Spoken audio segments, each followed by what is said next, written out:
গভীর জঙ্গলে ছিল অনেক পশু পাখি। সেই বনে ছিল একটি ছোট্ট পুকুর। সেই পুকুরে অনেক মাছ দেখা যেত। পুকুরে অনেক বেশি জল থাকায় সেই পুকুরের মাছ বনের কোনো প্রাণী খেতে পারত না। বনের অন্য প্রাণীরা তা দেখে খুব আফসোস করত। কিন্তু প্রতিদিন ওই পুকুরে একটা বক আসতো, মাছ ধরত আর খেত। সেই বনে বাস করত এক পাজি শিয়াল। সে বনের সবাইকে ঠকিয়ে বেড়াতো।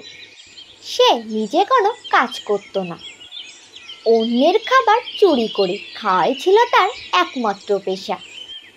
শিয়াল একদিন সকালবেলা খাবারের সন্ধানে বের হলো।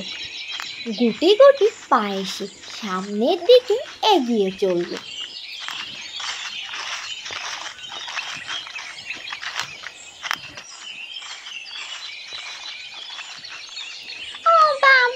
কয়দিন তো চুরি চামারি করে ভালোই খেলাম, আজ যদি না খেতে পারি নিশ্চিত মৃত্যু।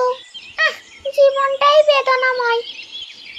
এসব কথা বলতে বলতে শিয়ালটি সেই পুকুরের সামনে এসে দাঁড়ালো। ওরে, কত সুন্দর সুন্দর মাছ রে! আজ আর না খেয়ে আমাকে থাকতে হবে না, খালি ধরবো আর খাবো আর খপাখপ খেলবো।